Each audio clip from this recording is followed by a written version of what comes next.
if you're a new entrepreneur in Shenzhen, the obvious thing to do is go work from an active co-work space. It doesn't have to be a makerspace, it depends on what your industry is.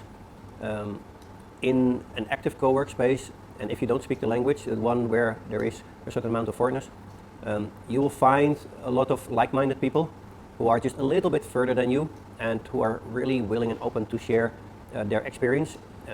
And that can go as simple as finding a SIM card or finding a beer to finding access to money or anything else business related.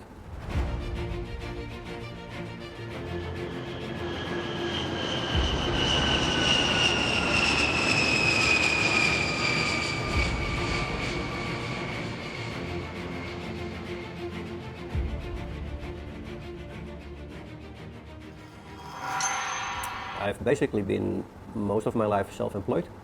The reason why I came to China 7 years ago was I joined a company doing LED display, so the video screens for outdoor.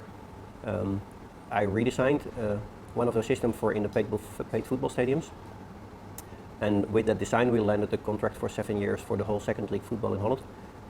I had to produce that system, so I came here for 2 months. And after being here for about 1 month, it was clear to me that I want to be here and not back in Holland. So I went back, I finished the systems, I hired employees, trained them, trained my junior, my function, and I left and started to work here.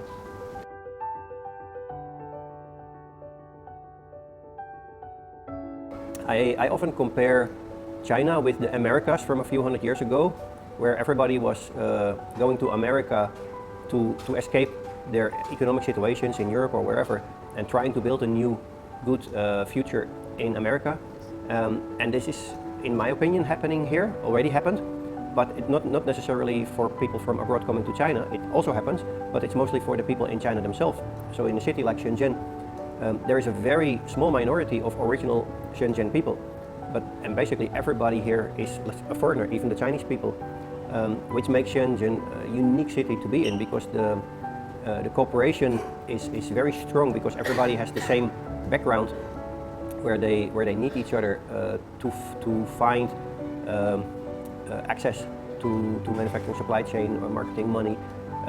It's not like in Guangzhou where everything is a closed hierarchy existing for hundreds of years, but a real young, energetic, innovative ecosystem. In my opinion, the life in Amsterdam is very stable, not very energetic, because basically everybody has a quite reasonable income, and there is not a lot of drive to excel as such. A country like this, or in a city like this, mediocrity is simply not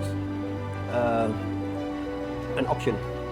We tend to say Troublemaker is an open product development community, but the makerspace is just one of the physical aspects of the community. In the makerspace we've got 3 rooms where the startups can roll up their sleeves and make their hands dirty, but the real power comes of course from the community behind it. So we have community with engineers here, we have community outside, the supply chain, manufacturing, marketing, all that more. In Europe you see that during a Christmas market where people are outside, but here you see it every day. The city is alive. It's a nice place to be. And then of course the opportunity. There is opportunity in Holland, in Germany, everywhere in the world, but here it's like opportunity in abundance. All the world comes to Shenzhen to do something, to manufacture, to develop, or to just buy. And just by being here, you give yourself the chance to be in the epicenter of all this kind of activity. So I think the chances of success for anybody with a big drive are much higher here than in Germany.